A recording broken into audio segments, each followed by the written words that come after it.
ଆଉ ହବନି। ଏ ଖୋଜି ଖୋଜି ବି ମୁଁ ପାଇବିନି। ଭାବୁଛି ଖରା ବି ପ୍ରବଳ ହଉଛି, ଗାଁ ଲୋକଙ୍କୁ ପଚାରିବାଟା ଠିକ ହବ।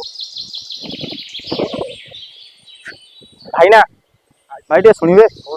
ଭାଇ ଆମର ଯୋଉ ସନାତନ ମହାପାତ୍ର, ଆଜ୍ଞା ତାଙ୍କ ଘରଟା ଭାଇ ଟିକେ କୋଉଠି କହିବେ କି ଟିକେ? ସନା ନନା କଥା କହୁଛନ୍ତି? ଆଜ୍ଞା ଆଜ୍ଞା ସିଧା ଗଲା ପରେ ଆଜ୍ଞା ବାଁ ପଟକୁ ଯିବେ, ବାଁ ପଟକୁ ଗଲା ପରେ ଗୋଟେ ଚାନ୍ଦିନୀ ଟେ ପଡିବ। ଆଜ୍ଞା ଚାନ୍ଦିନୀ ପାଖରେ ତାଙ୍କ ଘରଟା, ସେଇଠି ଯାଇକି ଦେଖା ହେଇଯିବ ତାଙ୍କ। ଆଜ୍ଞା ଭାଇ, ଧନ୍ୟବାଦ। ଆଜ୍ଞା। ଆରେ ଭାଇ, ଅଜଣା ଲୋକଟା ପୁଣି ସନାତନ ନନାକୁ ଖୋଜିବାର କାରଣଟା କଣ ମତେ କହିଲୁ? ଆରେ ଭାଇ ସେ ଆଇଥିବ ଆଶୁଭାଉ ବୋଲି ଖୋଜିବାକୁ। ଆଶୁର ସାଙ୍ଗରେ କଣ କାମ ଥିବ? ଦେ ଛାଡେ, ଆମର କଣ ସେଥିରୁ ମିଳୁଛି, ଯାହା ଯିବା ଆମେ।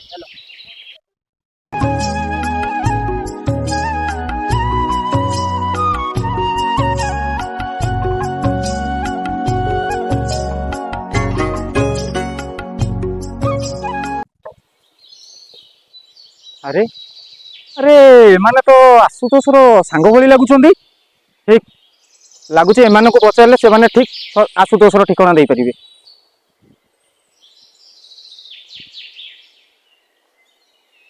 ଆରେ ପପୁ, ଜଗା, ଆରେ ତୁମେ ଦି ଜଣ ଏ ସମୟରେ କୁଆଡେ ଯାଉଥିଲ ନା କଣ? ନା ମ ଭାଇ, ବାସ୍ ଏମିତି ଟିକେ ବୁଲୁଥିଲୁ ଆଉ। ଆରେ ତମ ଦି ଜଣଙ୍କୁ ମୋର ଗୋଟେ କଥା ପଚାରିବାର ଥିଲା, ଯଦି କିଛି ନ ଭାବନ୍ତ ତାହେଲେ ପଚାରି ଦିଅନ୍ତି। ହଁ ଭାଇ କହୁନାହାନ୍ତି। ମୁଁ ଏବେ ଆମର ଏଇ ଆଶୁତୋଷ ମହାପାତ୍ର ତାଙ୍କ ଘରକୁ ଯାଇଥିଲି। ତାଙ୍କ ବାପାଙ୍କଠୁ ଯାହା ଶୁଣିଲି, ଏସବୁ କଣ ସତ ଥିଲା? ଏ ସାଙ୍ଗ, ଇଏ ବୋଧେ ଆଶୁ ବିଷୟରେ ପଚାରୁଛି। କଣ କରିବା, କଥାଟା କହିବା ନା କହିବାନି? ଆରେ ଆରେ ତମେ ନିଜ ଭିତରେ କଣ କଥା ହଉଛ? ଆରେ ମତେ ଟିକେ କୁହ, କଣ କଥା ହଉଛ? ଆରେ ଭାଇ, ଆପଣ ଆଉ ଆମର ସେଇ ଆଶୁ କଥା କହୁନାହାନ୍ତି ତ? ଆରେ ଆରେ ହଁ ପପୁ, ମୁଁ ଆମର ସେଇ ଆଶୁ କଥା କହୁଛି। ହେଲେ ସେ ଏବେ କେଉଁଠି ଅଛି ଆଉ କେମିତି ଅଛି? ଆମେ ଜାଣିଛୁ ଆଶୁ ଏବେ କେଉଁଠି ଅଛି ଆଉ କେମିତି ବି ଅଛି। ହେଲେ ଭାଇ, ତା ଆଗକୁ ଯିବାକୁ ଆମର ଆଉ ଧୈର୍ଯ୍ୟ ନାହିଁ। ଆରେ ଆରେ କଣ ପାଇଁ? ଆରେ କଣ ହେଇଛି ଏମିତି ତାର? ଆମ ଆଶୁତୋଷର ଏଇ ଦୁଃଖ ଭରା କାହାଣୀ ଶୁଣିବାକୁ ହେଲେ ଆପଣଙ୍କୁ ତାର ଅତୀତର କାହାଣୀକୁ ଜାଣିବାକୁ ପଡ଼ିବ। ଶୁଣିବେ? ହଁ ଶୁଣିବି। ଶୁଣିବେ ତାର ସେଇ ଅତୀତର କାହାଣୀ? ହଁ। ତେବେ ଶୁଣନ୍ତୁ।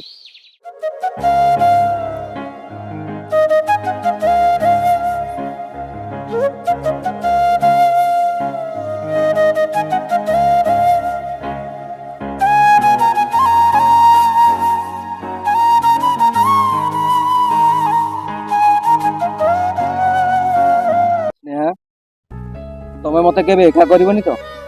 ଆରେ ତମେ ଏମିତି କାଇଁ ଭାବୁଛ କହିଲ? ସେମିତି କିଛି ନାହିଁ, ବାସ୍ ମତେ ଏତିକି ଡର ଲାଗୁଛି, ତମେ ମତେ ଛାଡ଼ିଦେଲେ ତମ ବିନା ମୁଁ ବଞ୍ଚି ପାରିବିନି ସ୍ନେହା। ଆରେ ବାବା, ତମକୁ ମୁଁ ଜୀବନ ଠାରୁ ବେଶୀ ଭଲ ପାଉଛି। କଥା ଦଉଛି, ଜୀବନ ଥିଲା ଯାଏ ତମ ସାଥିରେ ବାଟ ଚାଲିବି। ତମେ ସତ କହୁଛ ସ୍ନେହା? ତମେ ସାରା ଜୀବନ ମୋ ସହିତ ସାଥି ହୋଇ ବାଟ ଚାଲିବ? ହଁ ବାବା, ମୁଁ ସତ କହୁଛି। ତୁ ବୁଣି ହେଇଗଲୁ ମୋ ବାଟ ସାରା, ମୁଁ ସାଉଁଟି ଚାଲୁଛି ତତେ।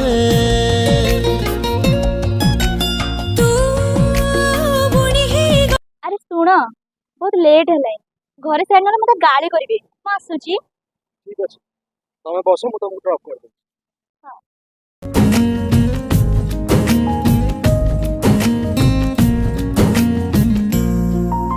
ନଥିଲି ଭାବି ନଥିଲୁ ଭାବି, ଏତେ ସୁନ୍ଦର ଏ ପ୍ରେମ ପୃଥିବୀ।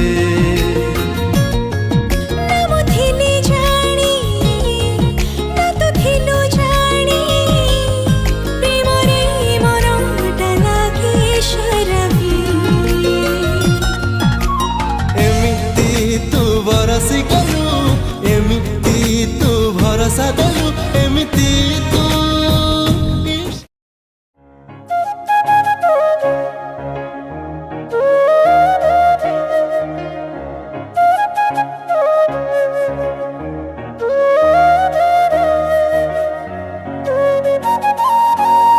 ଆରେ ସାଙ୍ଗ, ବୁଝିଲୁ, ଆମ ଆଶୁଟା କଲେଜ ଯାଇକି ପୁରା ସ୍ମାର୍ଟ ହେଇଗଲାଣି, ବହୁତ ବଦଳି ଗଲାଣି।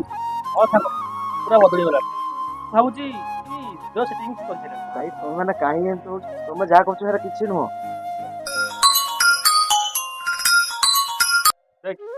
ହଉ ହଉ, କଲ୍ ଆସିଗଲା ଆଉ। ହଁ ମୁଁ କହୁନି, ସିଏ ବଦଳି ଗଲାଣି। ଟିକେ ଅର୍ଜେଣ୍ଟଲି ଆସିପାରିବ? ହଁ କଥା ଥିଲା।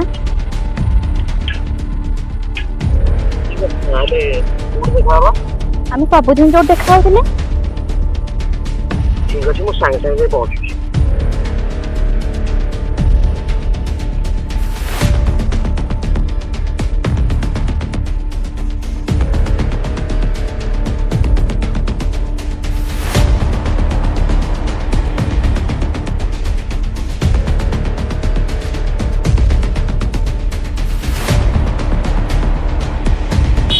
କଣ ଏମିତି ଅର୍ଜେଣ୍ଟ ପଇଲା ଯେ ମତେ ଡକେଇଲ?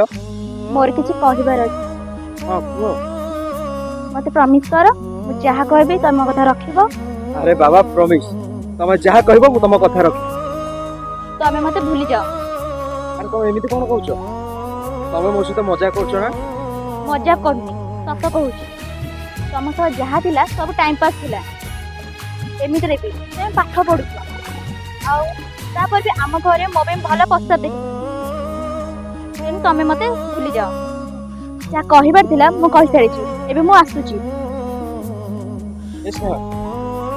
ଆରେ କହିଦିଅ ତମେ ମିଛ କହୁଥିଲ ବୋଲି।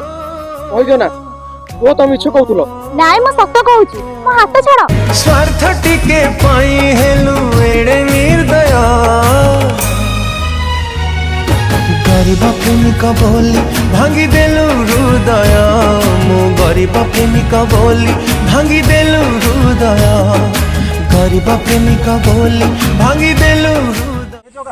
ହଁ ଆରେ ଆସୁର ଏତେ ସବୁ ହେଇଗଲା। ଆରେ ତମେ ମତେ ଟିକେ ବି ଜଣେଇ ପାରିଲନି। ଛାଡ, ଯାହା ତ ହବାର ଥିଲା ହେଇଗଲା। ଏବେ ମତେ ଟିକେ ଆସୁ ପାଖକୁ ନେଇ ଚାଲ ଜଗା। ଦେଖ ଜଗା, ମୋର ଟିକେ ଘରେ କାମ ଅଛି, ମୁଁ ଯାଉଛି। ତୁ ଭାଇଙ୍କୁ ନେଇକି ଚାଲ, ମୁଁ କାମ ସାରି ନିଶ୍ଚିତ ଯିବି ହେଲା। ହଉ ଭାଇ ଚାଲ। ମୋର ତ କେହି ନାହିଁ ମୋ ବେସାହାରା, ଆରେ ମଦରେ ମଦରେ ତୁ ସାହାରା, ଆରେ ମଦରେ ମଦରେ ତୁ ସାହାରା। ଏ ଦୁନିଆରେ ସମସ୍ତେ ଜଣେ ଜଣେ ବେଇମାନ, ହେଲେ ଏ ମଦ କେବେ କାହା ସାଥେ ବେଇମାନ କରେ ନା। ପିଇବି, ମନ ଇଚ୍ଛା ପିଇବି।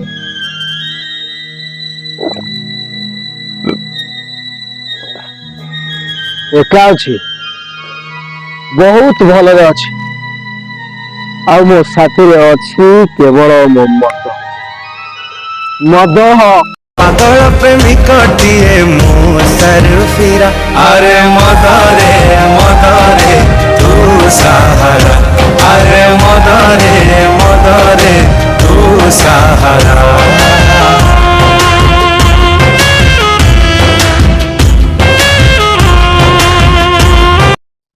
ଭାଇ ଏଇଠି ରଖ, ଏଇଠି।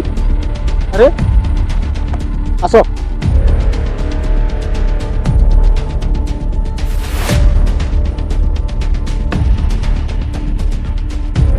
ଆରେ ଜଗା, ଆରେ ତମେ ମତେ ଆରେ ଜଙ୍ଗଲ ଭିତରୁ କଣ ନେଇକି ଆସୁଛ?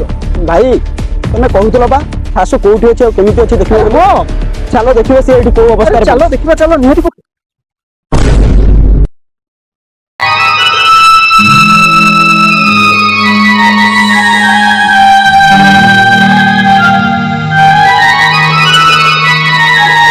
ଦେଖୁଛ ଆମ ଆସୁ ଏଇଠି କି ଅବସ୍ଥାରେ ପଡିଛି। ଆରେ ହଁ ଦେଖୁଛି।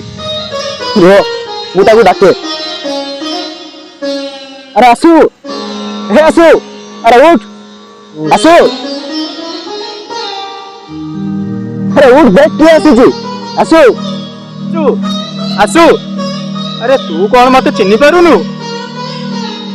କାଳିଆ ଭାଇ, କେମିତି ନ ଚିହ୍ନିବି ତୁ କହିଲ?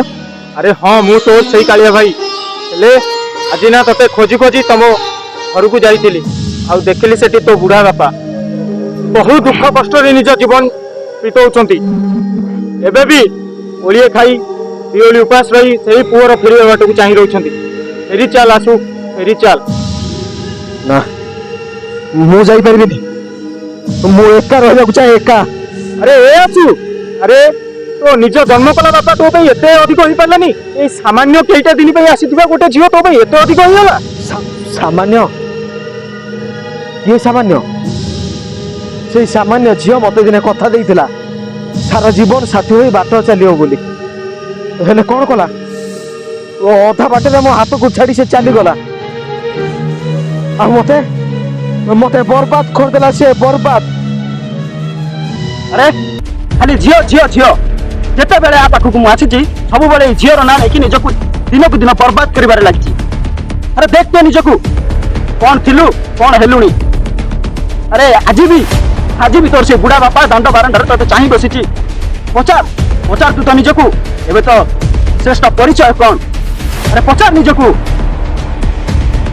ଜଗା ସତ କହୁଛୁ? ମୋ ବାପା ଏବେ ବି ମୋ ଫେରିବା ବାଟକୁ ଚାହିଁ ବସିଛନ୍ତି।